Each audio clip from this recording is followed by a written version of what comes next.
Michael Hamflett, do you know what my favourite Destiny's Child lyric is? What's that? Question. That's right, it's time for questions and answers with me and him. Thanks to everyone who sent us the questions on X. We start straight away with Alex Brugel, who says, I don't know if anyone's asked this directly to us, did CM Punk break AEW? Oh, it comes up a lot. I think it's certainly a big moment and what many people say is a turning point. Obviously, Brawl Out and Was There a Way Back? It kind of almost exposed some of the innards of AEW to the elements in a way that hadn't previously happened. I have mixed feelings on this. Me too. Every time it comes up. In one respect, yes, because they'd never been exposed before. Tony Khan had never looked so impotent as a leader. For better and worse, ultimately. I think, a lot of times people ask for things to be different and they see somebody that isn't a raging autocrat and then immediately, turn on him when he isn't one. Mm-hmm. So I think Tony Khan was in a difficult spot and he had to just act in the moment and maybe didn't act to the best of his abilities. The handling of it in the aftermath, and I'm not here to relitigate Brawl Out, but do you know what I mean? Yeah. I think a lot of people just immediately were, had their minds changed about AEW as an institution in that moment. The problem comes is that obviously CM Punk was saying what he felt was at the very least his truth. So, when there's a top star that is speaking quite openly about what he believes to be the big significant failings of a company, plenty of people are going to listen to that and then have their opinions changed on it. But if some of that is the truth, are those not well-informed opinions? It becomes quite a difficult thing to pass. I don't think it's as simple as saying that he broke it, but I think perception of AEW was changed forever that day, and I don't know that necessarily we as a wrestling community, as a fan base, and especially the absolute hardest of hardcore AEW fans, maybe necessarily realised quite how important it was that AEW had this reputation and outward representation of being wrestling's new utopia. Yes. And I think once, as it was inevitably going to do, by the way, but once ultimately that bubble burst, or whatever metaphor you want to use, once the toothpaste was out the tube, you were kind of never ever going to get back to that point ever again. I agree with all of that, and I also think, I'm not sure how much I believe in terms of how much the percentage of AEW's audience this is, if you were just completely disregarding everything on social media, or just completely unaware of everything that happened at Brawl Out, and you're just tuning in on Wednesday night and all the sort of shows subsequent to that. At the end of the day, your champions are your sort of figureheads of everything. Mm-hmm. If you tune in, not only after Brawl Out, but also, with the mock stuff and everything like that, and you go, oh, well, where's the world champion? Oh, where's the trios champ? Where's the Young Bucks? Where's Kenny Omega? All that. Yeah. It was a kid list, to use a phrase from Jay White, to something that it sent shockwaves throughout AEW that I think are still being felt today. I think the thought process, I think is generally accepted now, to show the footage from All In was a real bad call. Yeah. And the subsequent storyline, they gave up on it basically, didn't they? It was the effort to make one act and that didn't work, and all it did was kind of expose another. But I do think it's not just him breaking or ruining AEW. I think you take him out of AEW as a result of All In and the following year and what have you, and he was arguably one of the reasons why they were doing such great numbers in terms of million buys and great TV numbers, and suddenly he's not there anymore, and I think the lack of his presence was really felt. It was an impossible situation to manage without significant casualties, whichever way you sliced it, and one of them was, and kind of remains to be, AEW's, and Tony Khan specifically's, perception outwardly. That remains a casualty to this day. I think some people have fully recovered, some people within the company have just been able to move on and move past it and all that sort of stuff. CM Punk himself has moved past it after kind of what happened with the start of Collision and then being gone again sort of 2 months later. But yeah, it was kind of, even as it was bubbling under, it was a situation that nobody got on top with, and before it was too late, when it was time to manage, you were dealing with, what's that thing, you were being reactive rather than proactive. And you were never able, whatever reaction you were going to take was going to have adverse positive and negative reactions elsewhere, and we're kind of still living through that. We love CM Punk, but even if we will admit he is a an interesting character to introduce into a locker room, Yeah. which is why it makes it all the more amazing that WWE decided to take a chance when they arguably didn't need to. They didn't at the time, but it seems like 1 year later it was maybe the right call. And speaking of that, Wilborn, we've got a question here from JWrestle at JewTheDude99. Thank you for your question. Based on SmackDown, that was this week's, obviously, where CM Punk sort of joined up with the Bloodline for War Games at the Survivor Series. Do you think we get Punk versus Roman at WrestleMania, or do they stick to Roman versus somebody else in the Bloodline and Punk versus Rollins? Oh, well, I'll be honest, prior to last week's SmackDown, I think if you'd asked me this question, I'd have said obviously they do Punk versus Rollins, probably with the world title on the line. Yeah. Sorry, Gunther, but you sense that might be the direction they were planning on going in. That just makes all the sense in the world. And then just even the moment of this isn't about me and you, this is about him. He's my wise man. We'll see. Shut up and take my money. The two of them in the ring felt like something, didn't it? Yeah, It I felt think big. at some point that rivalry, feud, match, whatever, is going to feed families for decades. Yeah. But I still think for the time being, because Triple H likes his long-term storytelling, and we'll get to more on that a little bit later on with another really good question we've got sent. I think right now, stay the course, put the world title on Punk. This is a fun diversion and a fun interaction. I think you've got, I'd do Jacob Fatu versus Roman Reigns at WrestleMania if you're not having him factor into the Cody title situation. I'm still booking The Rock to dethrone Cody at my WrestleMania 41. But, in terms of like big matches for WrestleMania 41, you could probably reel off 10 to 15 right now just off the top of your head, couldn't you? And they don't even have to have titles. I think that's it. I think as much as we're in that, as we should be, in that kind of like era now where Survivor Series and this kind of period is the first point at which you can really start structuring a Mania card together, and then the shows that follow should kind of solidify your ideas or point in the direction of where you're going. This main event scene is that, but with the added chaos elements of the likes of The Rock and John Cena, and the current... And Goldberg, and the current state of the world title of Gunther. For all we know, everything could be completely clear within WWE, but some of those names that you're trying to figure out where the pieces on the board go make this one kind of all the more captivating for what you can't call. You've said before that Triple H possibly is getting his ducks in a row before so. Dwayne shows back up and goes, no, I think we'll be doing this because... it was an eventful January to April this year, wasn't it? That's certainly why I think a lot of the Bloodline stuff has been rushed, for sure. Should I go and sit at the head of the table? Great, but what does that mean for Cody finishing the story? Anyway, moving on. Let us know your thoughts on that in the comments, by the way. Let us know your thoughts on all of our responses. Jamie, Vanders1980 says, hello, gentlemen. You find yourself stuck in a time loop of wrestling. Which consecutive 4 years of wrestling would you choose to be stuck in? I thought this was perfect for someone like you because you've got a wrestling brain, unlike me. 4 years. As Andre the Giant once said, well, I said 3 actually, but it's a long time. You're going to get the ups and downs of kind of any promotion or any of your favourite stars or whatever that kind of go along with that 4 years. I'm going to cheat and ask for 2, but I'm going to, if I have to absolutely take one, I'm going 1994 to 1998 World Wrestling Federation. Basically, that run of WWE was not only did it feature Bret Hart's prime years as a wrestler for me. I realised when I was thinking about this answer that it was also a completely Hogan free time of WWE because the last stuff he did for a while was in 1993. So I don't have to deal with Hulk Hogan's politics or anything like that. But yeah, it's Bret on top. It's the rise of some of my very favourite wrestlers in the likes of Diesel, Shawn Michaels, Jeff Jarrett, Razor Ramon, etc. It's very much as well, from a commercial point of view, like the bust back to the boom, something you can find yourself profiled if you listen to Benno and Hamlet's In Your House, available wherever you get your podcasts.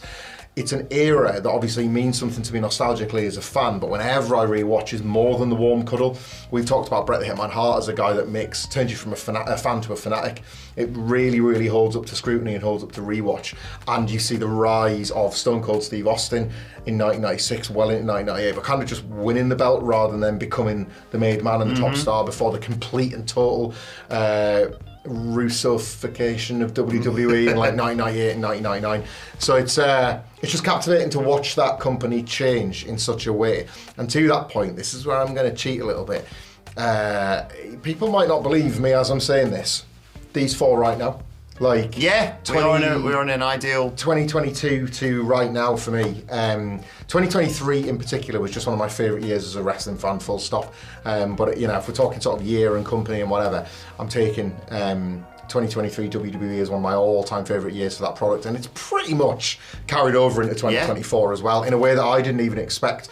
Like, I never want to be the doomsday naysayer for this WWE boom period, but I always feel like, well, we'll make it to WrestleMania, and then what, and then what, and then what. And yet it kind of keeps surprising me. So I would genuinely say this current WWE boom that we're still in, I don't know, when do you want it to start? Should we say, like, we'll go for, I'll tell you what we'll do. We'll go from Raw is Triple X on from January 2023, and then we'll take that through to January 2027 and keep fingers crossed that it stays as good as Yeah, it's I think it will do. I hope so anyway, certainly for this channel. I'm going to go peak era All Japan, obviously. No.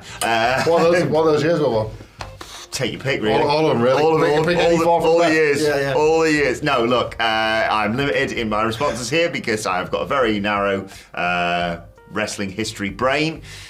I was tempted to say 2016 to 2020 WWE. Although that would include like peak NXT, wouldn't it? It would actually put for 2018. So it was for me post decline, but people really love that era of NXT. Yeah. You would get you would at very least, if you're going across all of wrestling, get the like the formative years of the Elite, the best of Kenny Omega in Japan, everything that led to the formation of AEW, and indeed the first 4 months of Dynamite. But you've got no receipts, so you can't hand that back. Yeah, maybe not then. I think my brain automatically went to, especially because I lived through it and it was the reason I sort of got into wrestling. But in reality, I didn't appreciate it and I didn't get to watch all of the stuff that I'd like to. So I'd probably do 96 to 2000. My man. Yeah, because I'd want to see, because I wasn't a WCW kid growing up. I missed all of that. So in this version of events where I have current technology, so I can dual screen the Monday Night Wars. I'd love to live through that again with my eyes open.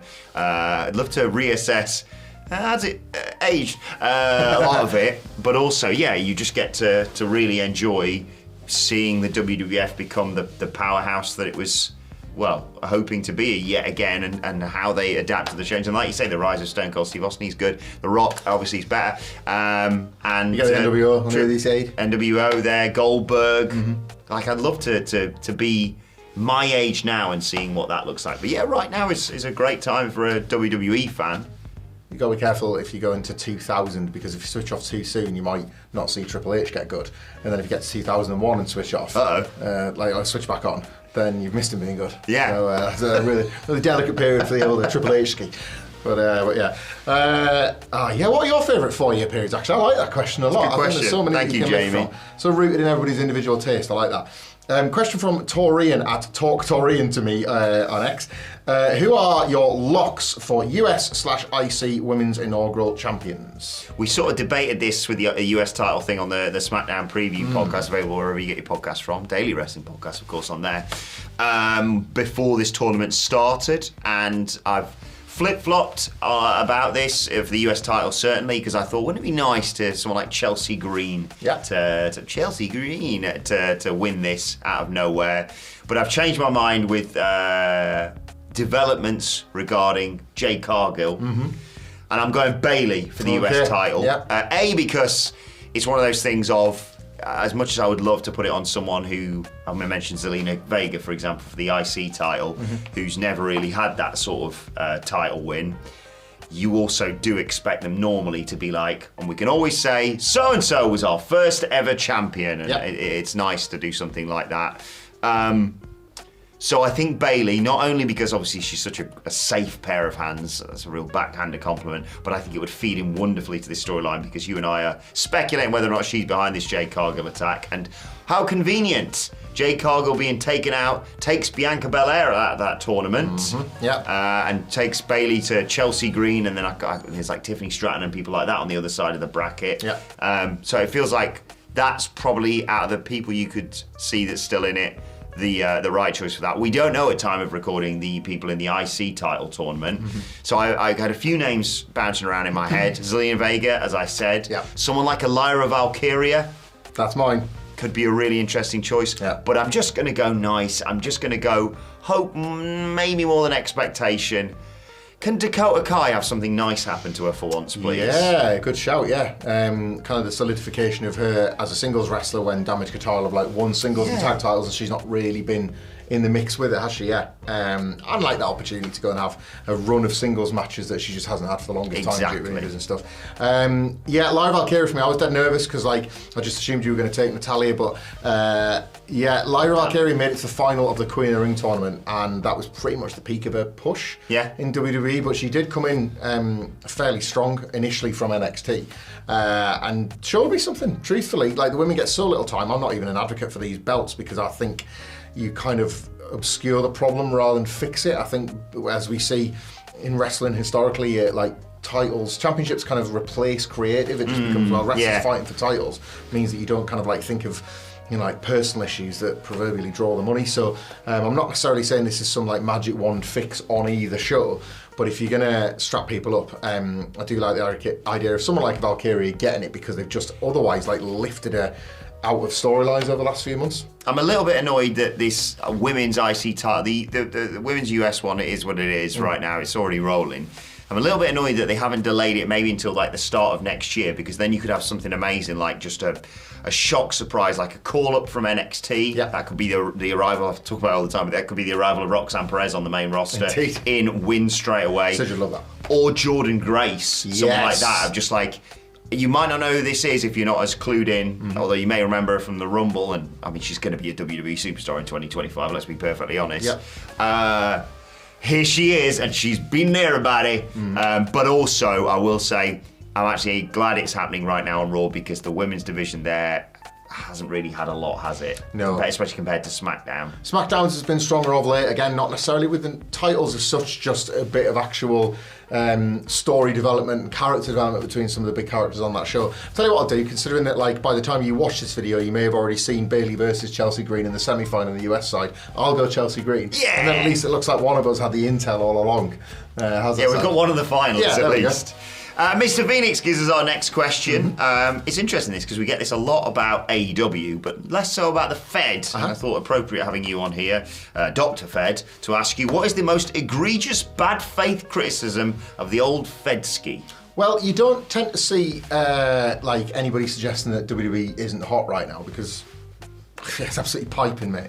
But I found this a genuinely difficult question. I don't know if it's just because of like a curated timeline, or just the things I'm exposed to necessarily, or just the fact that I'll watch and I know what I like and I know what I care about, and for the most part I like and I care about most of what I'm seeing on WWE TV, so I feel confident and strengthened in my own sort of taste when I'm watching it currently.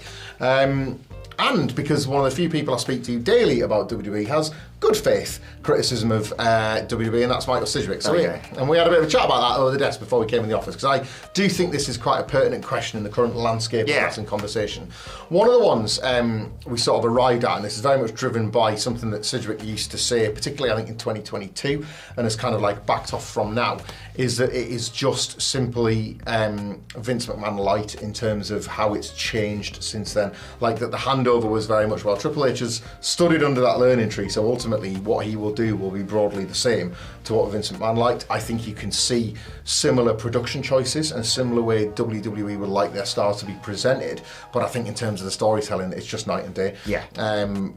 There is no comparison. You are at this point, if you're comparing WWE of today to WWE of, let's say, for example, 2021, or even 2022, literally the week he goes, you are comparing that WWE to Triple H's NXT. One was a very clearly defined, logical storytelling show. The other was main roster WWE. Like, that's what we were living with back then, and I think that's very much the case now. There are multiple long-term stories going on at any point. There's clear direction from stadium show to stadium show, WrestleMania to SummerSlam, SummerSlam to Survivor Series to Rumble to Mania and back again, which has kind of gotten rid of the slumps. I think we have a joke about on the podcast that Triple H gives me millions of things to think about, but he does give you loads of things to think about, tons of permutations for all the big shows featuring all the big stars. It's not a perfect show, far from it. Pretty damn close. But creatively, it is as strong as it's been since, well, the last boom period. Yeah. Like, good creative and good faith and trust in a product is ultimately what drives WWE as the market leader to be the best version of itself. So I think at this point you can. Another one that we discussed that I have to be really careful with, because I've tended to tiptoe onto landmines when I've talked about it in the past. Probably because I call them stopwatch nonsense, and that's not fair on them. I think the criticism of the timekeeping, the match times, and the time between matches, and the maybe the 5 matches on a PLE, I just think it's like, I think it's dated, and I think it's missing the point of the fact that if you speak to a good faith, heart and sleeve WWE fan, like, I think it'd be, well, first question, did you enjoy the PLE? And if that one is yes, then maybe dig into why that is. And if that one is no, ask them if it's because the gaps between matches, because I don't think you will hear that very much. I think, for one thing, the stopwatches press stop based on bell to bell, and I've said it a million times, and I really will die on this hill. Entrances are awesome and are part of the package. Yep. I think if you are fast forwarding them, that's absolutely to your taste, and that is absolutely fine. But you would have no idea why Jey Uso has become one of the biggest stars. Like, a significant reason why. Entrance music's in the bin at the moment in the Def Rebel era, and yet entrances are still some of the most goated elements of WWE's presentation. I never want that to be confused with saying that matches are irrelevant, because they're not. But as a dyed-in-the-wool WWE fan, I like the entire thing. I want the spectacle. I want the sense of occasion. I'd rather a sense of occasion on a WWE show than I would at Christmas and fireworks night. Like, that's where I want my sort of the pageantry and the spectacle and all those cliched words. It doesn't just be for WrestleMania. It can be for a Raw as well. And I think that's something that, like, Triple H has brought back in this era. It was something that you were almost like told off for being excited about aesthetics and just about all the sort of production elements that like WWE used to be best in class at, and then they sucked at that too, and it was like, hang on, what are you even good at anymore? Was the constant feeling between sort of like, you know, like 2019 through to like 2022. The creative was lousy for decades before that, but I'm a truther when it comes to like how important all that stuff is. And if you're just timing when the bell rings at the start to when the bell rings at the end, you are writing off awesome stuff like quality video packages, like sort of scene setting things, like some of the cool new shots. Promos are the reason I got back into wrestling. I think there's, when people say wrestling's for everyone, I think some of the people that actually say that don't mean it as much as they think they do. I was racking my brains about this one, because I think there's a far more bad faith criticism of AEW, although right now there's a lot of good faith AEW criticism, and for every problem in AEW there is a solution, and myself and the other two Dudley boys, Sidgwick and Hamflet, have made a great video, really long form video, delving into every problem and every solution that's going to be coming your way very soon, so What's keep the around old for that clickbait tactic? You won't believe number 9. Yeah. We fixed AEW though, basically. Yeah, sorted. But I think to sort of echo something that you've said on previous videos, I think a lot of bad faith criticism is made by people who are not watching the product. Yeah. I think people lazily will say, they've just kind of got lucky with Cody Rhodes, and they've just, he's very popular, so they've just been riding that wave. No, they've booked him really well. There was a danger, and people do this on Twitter sometimes, going, he's kind of fallen off after WrestleMania. No, he hasn't. He's only got better. There was the danger of like, well, Cody's going to hold that title for probably at least a year, so who are you going to put him with and actually have people buy it? He had that phenomenal backlash against AJ Styles, him factoring into the Bloodline story. I love the Bloodline story, so opinions may vary on that one. Yeah. The constant spectre of The Rock, all this. Kevin Owens now, my word. People are speculating whether Kevin Owens should win the world title. Yeah. Simon Miller said as much on X just the other day about that. I think people aren't paying attention to that, because it's not just him, it's your Gunthers, it's the rise of people like Bron Breakker, like you say, it is Jey Uso and the Bloodline stuff, and obviously the Punker. It's just class. And the other bad faith criticism is one I have to hear on a daily basis, and that's that NXT isn't one of the best wrestling shows ever. You're the only one brave enough to say otherwise. You're the only one pushing back. It's sensational every single week. Not only have you got really popular people like Trick Williams, really talented people, not so popular, but Roxanne Perez, she's a heel, that makes sense. Yeah. You've got the family, great. And the ever-arching question that has plagued cinema for all this time: will those crazy kids get it together? And you tune in every week to try and find that out. There's always one of them happening. Different kids, different says crazy, different getting together, but it is always happening. You were making a very serious point before. You got very silly, as he's wont to do on the channel, but I think that's we talk about this all the time. Like, WWE is not a pay-per-view to pay-per-view company. And I think some people just tune in and be like, well, I didn't enjoy that match and don't get why this person's over. It's like, well, it's because stuff actually happens on telly. Yeah. Like, stuff happens all the time. Lots of stuff happens. Perfect example. Punk and McIntyre match 1. Why didn't they get more like serious and violent? Because it was a trilogy, idiots. You were building Seth Rollins at the same time. Let it play out. How many times have I got to say it? And that's Neil TJ. So, you know. It's me or you, I forgot. It's you now. All right. SGT117 at Kian Sky's Daddy on X. Thank you very much for your question. If you could reboot AEW tomorrow using their current roster, what 5 male or female talents would you start the company around? Maxwell Jacob Friedman, okay, obviously. Yeah. Although I would like to see Max in arenas wrestling a lot more often. I've got to be perfectly honest about that one. But I'm talented pianist. What? Got to say it. Yeah, would you want to do this together or you want to do it separate? Yeah, I'll do it together. Yeah, I'll go MJF. Kenny Omega, please. I feel God. strongly for him as I did in 2019 that I would like to see a singles title. I know we had one, it was amazing, but I want one more of them, please, before it's too late. I'm gonna have to. We are gonna pick female superstars. I promise you in a second, female wrestlers. But you cannot have a company in 2024 with the potential going into the future years, and the we talk about fixing AEW in that video as we alluded to earlier, and I think one of the people you have to look to the future with is a future world champion, and that is Darby Allin. Yeah. Never fails, Darby, for me. Yeah, he loses all the time. He's Teflon to losses, isn't he? He's the perfect TV wrestler, isn't he? Because in the era where even the best wrestling gets sort of stifled and strangled by churn, Darby Allin seems immune to it. It's incredible. Willow Nightingale. Yes! It's increasingly clear that they have their next, talismanic figure for the women's division in Willow Nightingale. And through discipline or simply through not really having the time or the effort to, feature more women's wrestling, as a result of all that, she is yet to be AEW World Heavyweight Champion, and that's a real benefit, isn't it, when you've still got that. At this point, they could have easily cycled through. Yeah. Do you know what I mean? And they've not had to do that with Willow Nightingale, and I love that still feels this mountain she's got to climb.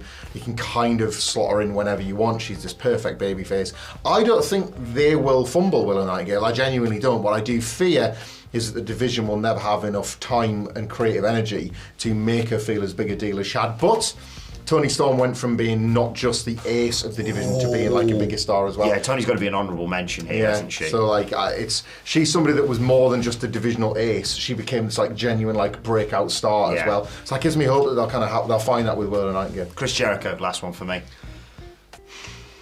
If only because he's such a learning tree that others can rise up. Well, exactly, yeah. I've genuinely considered putting the Outrunners on there as well. I'm going to give you one more. Yeah, do you want the Outrunners as a team? Oh, should we have a wild card? Yes. There you go. So I think that's a pretty decent lineup. Yeah. We'll try not to pull out someone who's left. But your options for our final pick to build a company around are... Oh, this one's screwed up into a tight ball, so this one's not been read for a while. Do yours first. Okay. Good luck, everybody. Oh, I've thought of who I hope it is, but I don't think it is, because... Oh, God. Jesus. When was this done when they first formed? Orange Cassidy. Good shout. Established main eventer again, yet to win the world title. Like Darby Allin, kind of a safe bet for good matches. Decent. However, running in and taking the spot at the last minute. Oh, not yet, mate. It's Kip Sabian, right? Love Kip Sabian. I love Kip Sabian too. He's just certainly found himself in the wrong spot at times, shall we say, in AEW. So there we go. Probably, if I was forced to pick, it would probably be Eddie Kingston, because my God, do I miss that man. That's a good shout, yeah. Especially MJF Eddie Kingston. Hell of a lineup. I mean, they don't need to wrestle. They can just talk. Yeah. No, we've only got a 5-person wrestling company. They can't wrestle all the time. Let us know, some of yours in the comments below, but it is a reminder that the benefit of a roster that vast is that you can, name countless potential breakout headliners and all that sort of thing, the ones you've got your established guys and all the rest of it. So it's a good question, that, and I think it does highlight that there's still a lot to love about AEW. Oh yeah, even in these trickier times. Dan, Dan Salisbury gives us our next question. Hi lads, I have 2 kids under 2. Any advice on how to watch wrestling? Being a parent and working, I find it tricky most weeks, especially with the amount of wrestling there is to watch. Much love as always. Dan, we feel your pain. We do. I answered you on Twitter personally, but I'm going to reiterate that and add some stuff to it as well. When mine was sort of 2 under 2, I got some bad news for you, Dan. The business was trash. You weren't missing out on much then. Nah, my first was born in 2013, second in 2015, so I had my lovely little Wednesday hour a week with NXT while the main roster was garbage. So it was very much like, yep, terrible. I just need to carve out this one sweet hour. I hadn't even discovered New Japan by that point. TNA was in the bin. I was not cool enough to be following the indies, so NXT was kind of keeping me, I've said this before, was genuinely keeping me tethered to the Fed in one of the only times where I might have considered walking away. I'm walking away from the bad booking in my life. But you find yourself in a very different situation because, the Fed's boiling up. So I would want to keep up with it too. Couple of practical solutions, I guess, to this problem. Number 1, subscribe to the WhatCulture Wrestling podcast, where we will keep you covered even when you're on the move. Stick a slide Bluetooth headphone in if you're having to do your babysitting, you're sort of rocking them off to sleep. You keep us in that ear and we'll keep you updated. We'll watch wrestling so that you don't have to, even if you want to. But as a genuine thing that we do as part of that, because it means early starts here in the UK, a lot of 4 and 5 o'clock starts when we're watching these shows. Get used to 1.5 speed, mate. Yeah. These guys think I'm a psychopath for being a pod faster and listen to my pods on between 1.5 and 2 times speed. But it is remarkable how quick you can get used to it. And wrestling has this way, 1.5 is optimum, but 2 is possible, of sort of looking like itself at that speed. You cannot do it with certain films. Fast talkers and make it difficult for you, that kind of thing. But for somehow, and I include the commentary in this, wrestling is manageable on 2 times speed. I did see a reply to your tweet where somebody said go 1.5 in the matches, 2 on entrances. I think you got them wrong way around, buddy. but certainly do what sort of feels right to you. And main thing, and I did put this in the tweet, but I want to reiterate this because this is to anybody else that loves the business and respects the business, but also loves the family, because you got to do both. Don't beat yourself up if you can't. Or force them to watch it. Well, indeed, yeah. That's what I do. We do this as a job, and it's absolutely a privilege, and I would fit it in till my dying day, just like I would work in this office until my dying breath. However, if you don't, and wrestling does need to take a pass, don't feel guilty. It's the hardest Still time of your life. Still going to be here when you come back. There will be, spoiler it, there will be brand new difficult days for you when they get older, but certainly it won't be quite a time sink. You will get through this, and don't worry if you're falling short. Wrestling, because it's so dumb, and I love it for this, will kind of get you back up to date the moment you drop back in. I find this, my wife enjoys certain UK soaps as a way to just switch her brain off completely. And every now and then I walk in the room, and within 10 minutes, because soaps don't get enough credit for this, they will kind of let you know pretty much exactly where all of the key characters and stories are at. That's how it hooks you, that's how it keeps you. Wrestling will do that too. Within an hour or so, they are not afraid of the amount of exposition to get you right back into the world. So just go easy on yourself. At the end of the day, right now, we say this a lot, and it's so spoiled to say this. There's loads of really good wrestling, so just try and maybe prioritise pay-per-views, PLEs, because yes, I'm sure there will be hundreds of phenomenal matches on weekly TV. We're so lucky that we get that all the time. We'll tell you about it. Don't worry about it. But the big developments and the major things will only happen on pay-per-views and PLEs. So, and I do you know what I'd say? Get a spoiler protection thing on your laptop. My thing used to red out anything with certain keywords. Oh, wow. So I could avoid spoilers. I had it mainly when I was working here to avoid stuff in the UFC or Game of Thrones. Never heard of that. So I don't know if that would work or not, but yeah, it's mainly the WhatCulture Wrestling podcast you need to subscribe to if you don't already, Dan. But at the end of the day, wrestling's great, but even I'll admit being a parent's better. So I kind of cut my face sometimes. But it's I've only got one, to be fair. Yeah, no, it's really hard, mate. 2 under 2 is really hard. I feel your pain. I've lived it. But you're doing great, believe me. Wrestling. All joking aside, I feel your pain. I feel your shame, but you're not to blame. Wrestling, you are. Wrestling can always take a back step, and it will be there waiting for you whenever you come back. There'll still be good wrestling podcast. We will knock on your house and your door if you're not subscribing and listening. Send us your Spotify stats now. Get them in. Keep up with us. Question here from Jack -MMA at J8HWX on X. Thank you very much for the question. For your ideal wrestling show, how many belts would you have and what would they be? I think we agree on this one, you know. Go on. Ideal wrestling show, world champion, we'll do male and female. Yeah. One mid-card belt for the women as well. Yeah. I think for parity. Yeah. And I've always said this to apply it across Raw and SmackDown's tag divisions. One set of tag belts. There's not many more. No. I think you know, it's a gluttony of belts. It's part of the reasons. One of the problems with AEW is they had more belts and belts, and they added more belts, and then they got Ring of Honor belts as well. I think it just waters everything down. Like, as well as that, bookers get lazy. If they can just go, trinket, you're fighting for this trinket, you want this trinket, you've won this trinket, which means you've achieved something. Have you? Or have you just been gone, you have this little belt that doesn't really mean a lot to the fans? Like, if you have one world title, one mid-card title that's effectively for the up-and-comers or the old-timers to put over or whatever, then people have to fight for other reasons. Personal issues make business, whatever the phrase is. Personal issues draw money. That's the one. But the thing is, personal issues draw money, and those personal issues can always fold into fighting for one of those two titles, right? We talk about this all the time. One of our favourites across the WhatCulture office, and indeed, presumably you, if you're watching this, is CM Punk versus MJF and AEW, right? That feud existed at the time when both were just about at the top title contender level, and it was almost as if, well, once we fought each other, we'll know who the number one contender is, and then, oof, by accident, we've gotten ourselves into a blood feud. Yeah. That's kind of the perfect template for how most stories should go, even if you are fighting over something else. And it's funny, so much of this is rooted in like the wrestling you get into. So like WWE for years, it was just World, just IC, and just Tag, and that was kind of like my formative years. So it was just with three. WCW would have like the TV or the US, but they kind of like had that same principle thinking, at least, at the top, a secondary and a tag. So you do kind of like fall back on what you knew in your formative fandom. But like, even, for example, when Jake the Snake Roberts was unleashing his Cobra on Randy Savage, like me on a 4-decker XL Bacon double cheeseburger, what he was doing there was trying to destroy Randy Savage in all of his evil pomp in order to get him out of the way so he could get into title contention. Randy Savage would go on to defeat Jake Roberts, and what would he do at the next WrestleMania? He'd become WWE champion because he was embroiled in a personal issue with Ric Flair, who happened to be the world champion, you know? It can still be part of your trajectory en route to the top. It just so happens that you've been derailed in a very serious personal issue. That's the ideal. The Intercontinental title being this workhorse title, being the step to the top, has been re-established through Gunther in 2022 through to 2024. So it is showing you again that reigns can be more than just a singular title reign.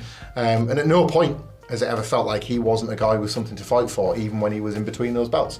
So I just think that it's, you're right, it kind of encourages, if not laziness, a bit of negligence creatively. It just, as you say, kind of invents a reason to fight that isn't anywhere near as captivating to us as the viewer. I've just realised we should have included Ospreay in that 5 people thing for AEW. Sorry, Will. You win some, you lose some. I guess AEW wants to fight me anyway. It's fine. In the same fantasy scenario, I guess that just means he ends up in the Fed.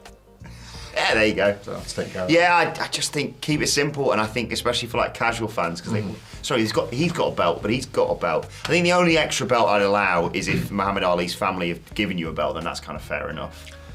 Yeah, that's justified. That makes sense, doesn't it? Yeah. Is it me? God damn, it's you. Hank McCoy. Howdy, Hank. I don't know. Hank says, it's an interesting question, this. Do you think wrestling bookers have now become too patient? With Vince's crazy booking gone and Triple H and Tony Khan being able to wait and let stories play out to a plan, do you think it's all become too patient, especially when a story seems to be bombing or losing the fans? Yes and no. Is that fair? Splinters in the arse on the fence?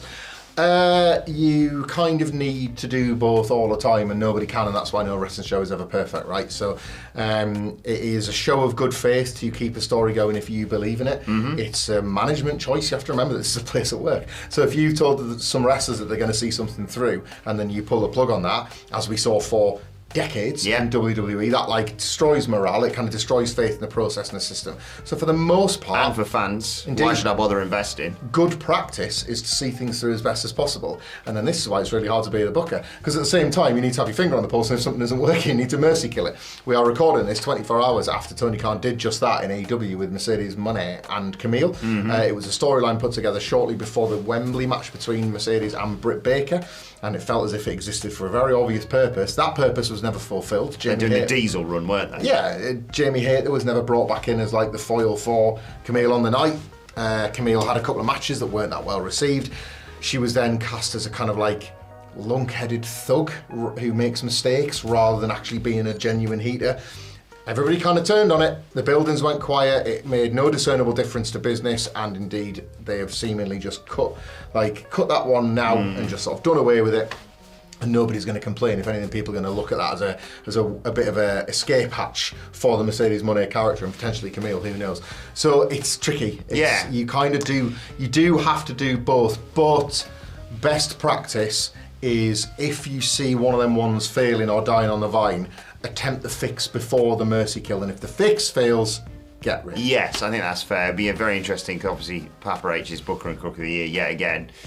When this starts happening more, because these things happen, they're cyclical in WWE, how they adapt with that, because we've seen it a lot more in recent years within AEW. He didn't manage it in NXT. No. He would double down at his own expense. You're going to enjoy this, you're going to watch it, and it's going to be on every show. Yeah, it'd be very interesting to see how he adapts with that, and like, some things have petered out, they tried to kill the owner of AEW, and then that's just sort of forgotten about nowadays, basically, aside from Jack Perry being an arsehole. But I don't know I think if you're giving me either ends of the scale, I'd rather be sat there going, this story's kind of going on a bit long, but it's not for me, but at least we've got the Hurt Syndicate or whatever coming up next, rather than, I thought they were fighting because of trying to do something to children the other week or something. Oh, we just forgotten about that, have we? I'd much rather be in this scenario we're in right now. Best case scenario, best example of this happening, and best example of things working out for the best in the end for everybody is absolute, unbelievable, unfathomable creative brilliance of AEW in 2020 in the middle of a pandemic, and near perfect Dynamite on an almost weekly basis, with one little grumpy little arms folded, three sad podcasters in a little house, me, Wilborn and Sidgwick going, why are they carrying on with Best Friends versus Miro and Kip Sabian, because week after week after week it felt really boring. And then Arcade Anarchy, ass, was a perfect sort of return for Chris Statlander out of the alien grabber machine. It was inspired stuff. Yes, we sat through like weeks and weeks of garbage, but it came good in the end. And it was this one sort of like almost rule-proven exception that not all of the show could be perfect, and you could make time for it, because it was like, well, we've kind of got to let him stick with it because he's sticking with everything else, and that's kind of working out perfectly. Yeah, exactly. So like that's, I think, the sort of example of why fundamentally, like, long-term thinking is better even when not everything can work. Why, as I said, it was the right decision to not crown Cody Rhodes at WrestleMania 39, of course. Speaking of the long-term storytelling and motivation of characters that nearly went wrong. Stick throughout the years. My last question today comes from Gareth E. at subtitler 123, and there's probably no I'm excited for this one. No better way for us to go out on this one, as we sit on the precipice of God knows what's going to go on next Monday's Raw. If the New Day stayed together and turned heel, what? Brackets best case, this is in Gareth's opinion, what would be a good run for them, given the Raw tag belts don't mean It's a great question. Yeah. I'm so like, it's Survivor Series as we're recording this weekend, and I'm like, yeah, let's get that out of the way so we can get to the New Day celebration on Raw. Yeah. Because what the hell's that going to be like? I love you, Big E, so much, and I'm really scared about what's going to happen to you and to the rest of the boys in the New Day, because if you don't like the New Day, what's wrong with you? Like, if you don't like the New Day, I don't like you. A decade of destruction. Yeah. That's how people describe it, don't That's they? what people are saying. Destruction of our sides, because they was like, funny. It's so split. Right. Legit, I love the New Day. But really excited for that. Yeah. Love the New Day, and but I did have an idea about this. Oh, okay. Because I don't know if it's going to work, because they're so beloved. Will people ever actually boo them now? Yeah. Like, Xavier Woods has been a bit of a prick, but he's also making some salient points at the same time, which is awkward, because that's what the best heels do. I would love if they went, you know what? Bollocks to this. Bollocks to all, each and every one of you. Don't do that. It's too tired heel shtick. But if they went, new day, right, we're back together. In this perfect scenario, obviously Big E can back wrestling and all that, or at least take bumps. And we have one goal. Xavier Woods winning a singles title. Imagine if they were just like, it doesn't have to be a world title if you don't, I'd like it to be perfectly honest, but it doesn't have to be a world title.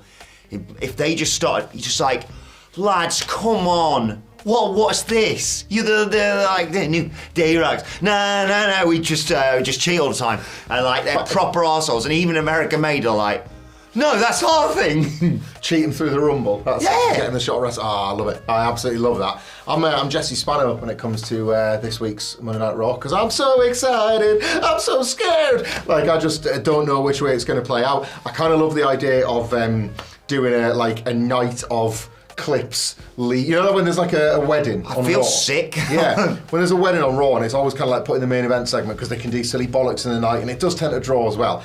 We talked about how the last row, the kind of go-home row on Raw, was like a married couple, right? Saying the unsayable. It's all finally coming out in the wash. Don't mention the thing. You just have a night of like 6 seconds against Brock Lesnar. All these highlights and amazing moments juxtaposed with like them in separate locker rooms. When you're coming out for your celebration, like people knocking on separate doors because they haven't spoken in a week, and then it's Big E that's able to pull them together for this main event segment. I really like the idea of them getting Woods to the title, and ultimately I like any idea that does keep them together, because I think they're falling apart. I think the character motivation for Xavier Woods in particular has been so well established that they might give him a run. And to go back to our last question, if this is indeed a long-term plan and a long-term story that they've kind of laid out, and it's clear that this has been the idea for a while, if you're Xavier Woods, and I guess if you're Kofi Kingston as Xavier Woods' shoot best mate, you'd probably be thinking, well, this is my opportunity, this is it. And like the truth is better than any lie WWE could tell. He really has done so much for so many others. You know, like he's always been that guy that has helped elevate others. And if this quite incredible story is now finally the platform that's been erected to get him to the next level, like I'm kind of all for that in a real sense. While we get to see the heartbreaking kayfabe play out. Yeah, I'd hate to see it on the night, but if it gets us to Xavier Woods versus Kofi Kingston, maybe even with like Big E as a special guest referee at WrestleMania. Yeah, you could see it, couldn't you? What's that look like? Like, and how much can they lay that 10 years of being mates? Oh, they're laying it in. Just imagine, right, like let's say he does physically attack Big E, and for the heat obviously, and you build to Woods and Kofi. Kofi Mania was all about Kofi winning the title for the group, for the moment, for the history. Like Xavier Mania is all about like beating up your best mate. like he just completely flips what that represents, and it's like what you do with our Wrestle Xavier. And that is the perfect place to conclude. Let us know your thoughts on everything we've discussed in the comment section below. Like, share, subscribe. Join us for all the fallout from Survivor Series this coming weekend, of course. While you're at it, why not check out this video right here. We'll see you soon. Click it.